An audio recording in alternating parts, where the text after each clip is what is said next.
एक समय की बात है। एक घना जंगल था जिसमें कई तरह के जानवर रहते थे। उसी जंगल के किनारे एक छोटा सा गांव बसा हुआ था। गांव के पास एक पेड़ पर एक चतुर मुर्गा रहता था। वह रोज सुबह अपने मधुर बांग से पूरे गांव को जगा देता था। गांव के लोग उसे बहुत पसंद करते थे और कोई भी उसे नुकसान नहीं पहुंचाता था। वहीं उसी जंगल में एक धूर्त लोमड़ी भी रहती थी। वह चालाक तो थी ही, पर बेहद भूखी भी रहती थी। उसे हर वक्त किसी न किसी जानवर को धोखा देकर खाना बनाने की तरकीबें सूझती रहती थी।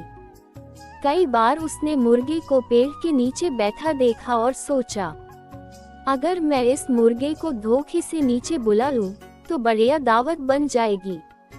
एक दिन लोमड़ी ने एक योजना बनाई। वह सुबह सुबह मुर्गे के पेड़ के नीचे पहुंची और मीठी आवाज में बोली, ओ प्यारे मुर्गे भैया, नमस्ते।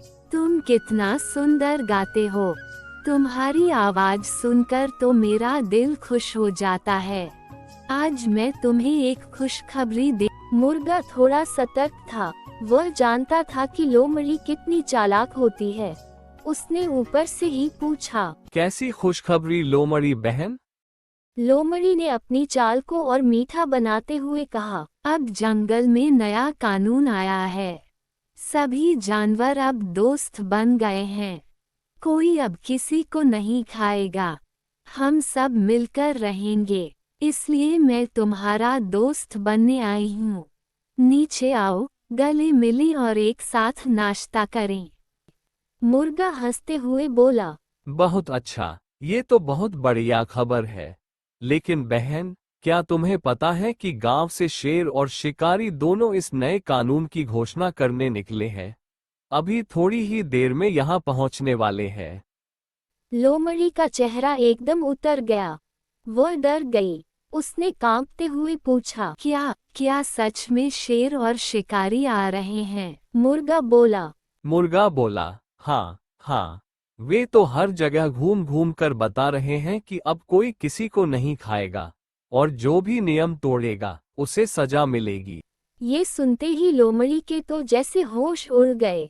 वह डर के मारे कांपने लगी और बोली, मुर्गे भैया, मुझे जल्दी से जंगल लौटना है। मैं फिर कभी मिलती हूँ। और वह तेजी से वहां से भाग निकली। मुर्गा पेड़ पर बैठा हंसता रहा और सोचता रहा। लोमड़ी को उसकी ही चाल में फंसा दिया।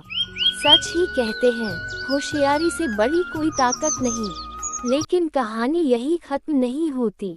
अगली सुबह लोमड़ी ने फिर नई तरकीब सोची। इस बार वह एक टोपी, एक चश्मा लगाकर बूढ़ी दिखने की कोशिश में मुर्गे के पास पहुंची। वह कराहती हुई आवाज में बोली, बेटा मुर्गे, मैं एक बूढ़ी अम्मा हूँ। रास्ता भटक गई हूँ। बहुत भूख लगी है। कुछ खाने को मिलेगा क्या?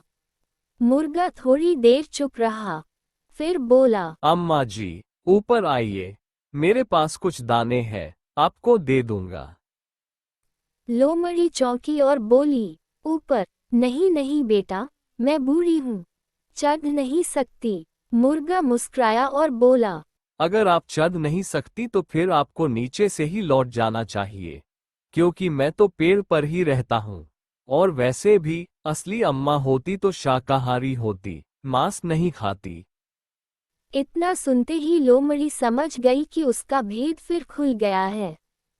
उसने गुस्से में दांत किटकिटाए और बोली, एक दिन तो तुझे पकड़ ही लूंगी मुर्गे। और गुस्से से पैर पटकती हुई लौट गई।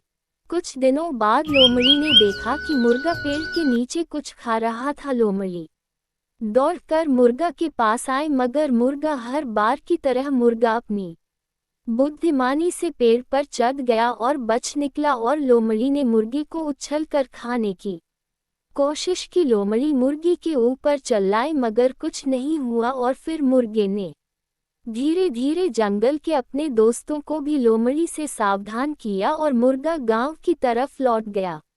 शिक्षा: इस कहानी से हमें ये सीख मिलती है कि संकट के समय में भी यदि हम धैर्य और चतुराई से काम लें, तो सबसे बड़ा खतरा भी टाला जा सकता है। और साथ ही मीठी बातों में फंसकर कभी भी किसी पर आंख मूंद कर विश्वास नहीं करना चाहिए।